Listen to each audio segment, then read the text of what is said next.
Finally, my wishes have come true. We've been getting a lot of rain. It's a lot of fun.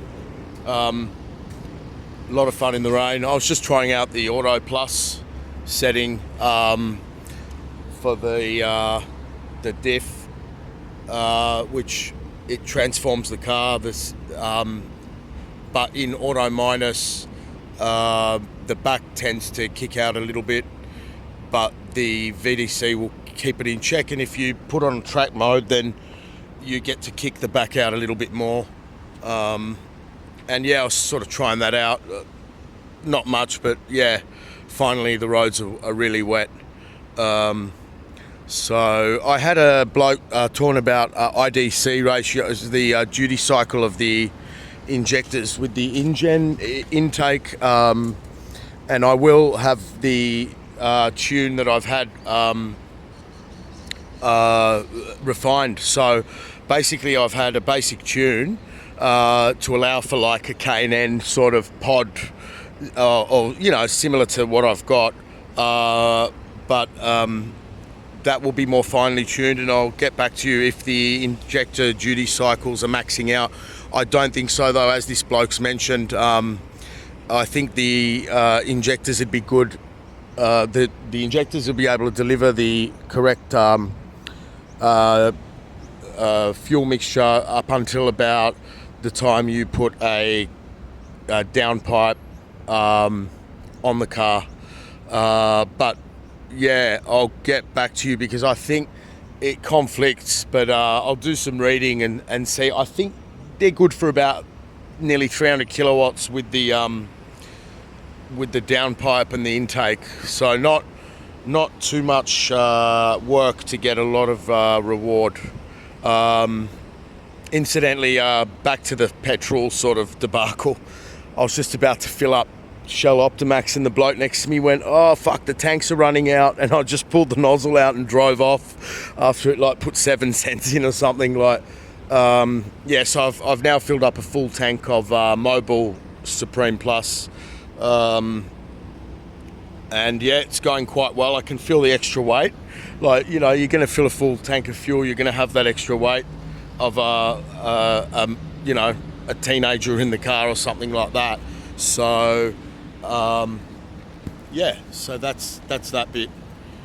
But yeah, going well. All going well. Lots of fun to play around with those diffs, but you can't really do it on the street. If anyone's interested, we're going to have a track day, me and some mates. I'll get back to you on the name of the place. It's a private road. That's a train going across the harbour bridge.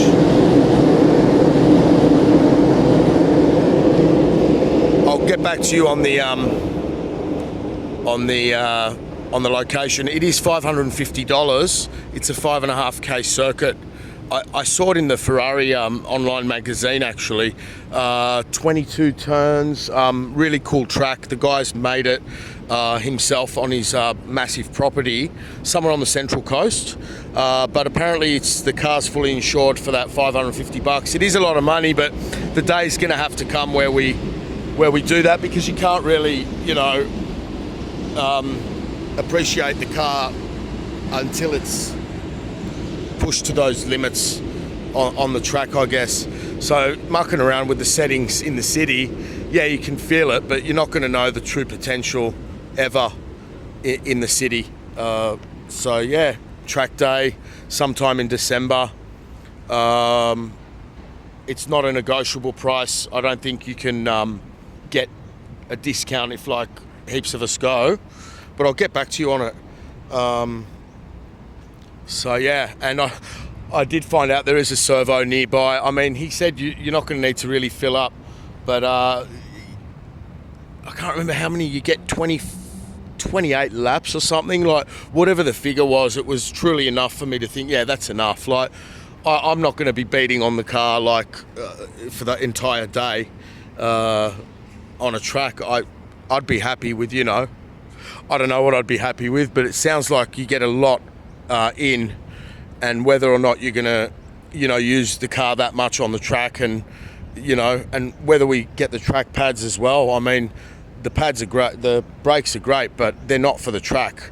They are made to be changed very, very easily with the 2 circle clips and the pins. So yeah, I'll probably get a set of track pads for it, because there's no use cooking the pads and then going and trying to replace them with some cheap Bendix shit GCTs or whatever they are. And you know, these genuine pads are great. If I ever change my pads, I'll probably use the genuine pads. Also, with the pad knock, I have eliminated it probably 80% by putting those tiny little, I was talking about tiny little backings on that previous video about the brakes. Yeah, so it's pretty much gone. There's a little bit there, but it's not as annoying as before. Before it was constantly like, you know, clack, clack, clack from the pads at a very low speed, of course. Anyway, that's that. Have a great day. I hope it keeps raining for a couple of days. You know, so finally it's raining. It's great.